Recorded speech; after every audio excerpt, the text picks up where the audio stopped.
প্রিয় দর্শক, আপনারা দেখছেন মিউজিক ইলেকট্রনিক্স টিপস। সবাইকে স্বাগতম।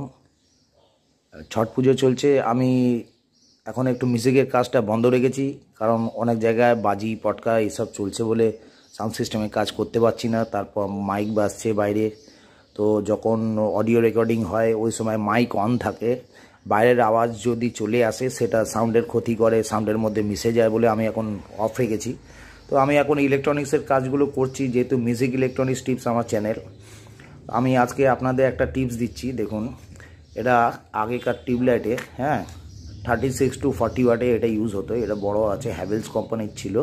ঠিক আছে, আমি আপনাদের দেখাচ্ছি যখন রিপেয়ার করতে যাব, তো রিপেয়ার করতে গেলে কি কি প্রসেসে আপনি রিপেয়ার করতে পারবেন। ঠিক আছে, আমি দেখিয়ে দিচ্ছি আপনাদেরকে।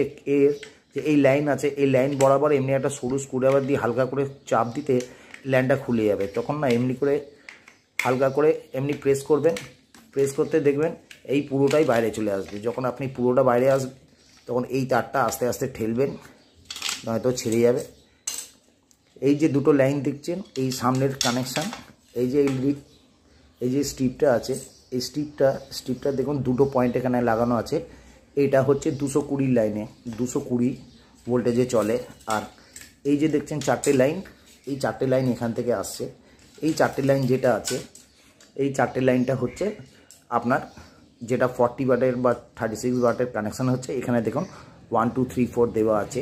ডিসি ভোল্টেজে যখন চলে আসছে ওই সময় এটা কাজে হচ্ছে। ঠিক আছে, এখানে একটা দেখুন কন্ডেন্সার দেওয়া আছে, 450 ভোল্ট 10 MFD দেওয়া আছে।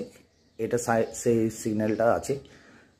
আপনারা এমনি করে দেখলে একটুখানি পুছে নেবেন, দেখবেন 450 ভোল্ট দেওয়া আছে। ঠিক আছে, এটা একটু ফুলে গেছে, তার মানে ফুলে গেছে। আমরা দেখলেই বুঝতে পারি যে এই কন্ডেন্সার কাজ করছে না বলে টিউবলাইট দপ দপ করছে। বাদ বাকি সব কানেকশান আমার ঠিকই আছে। আমি এখন এটাকে চেঞ্জ করব।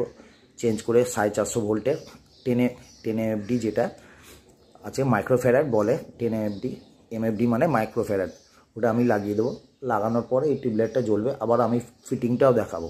মাঝে মাঝে আমার ভিডিওতে আমি আপনাদেরকে ফিটিংও দেখাই, মাঝে মাঝে এটাকে ওপেন করাও দেখাই, যাতে আপনারা বুঝতে পারেন। আর পেছনে যে সার্কিটের এই জায়গাগুলো আছে, যেগুলো দেখবেন ড্যাম লাগছে, সেগুলো একটু রিসোল্ডার করে দেবেন। রিসোল্ডার করে দিলে সার্কিটটা একটুখানি ভালো সার্ভিস দেবে। ফের যেমনভাবে লাগানো অমনিভাবে আমি দেখালাম, যেমন ভিডিওটা, অমনিভাবে আপনারা লাগিয়ে দেবেন। এই কভারটা আগে নিচে রাখবেন, তাহলে আপনাদের লাগাতে সুবিধা হবে। ঠিক আছে বন্ধুরা, রাখছি। এর নেক্সট ভিডিও আমি পরে আপনাদের পাঠাচ্ছি।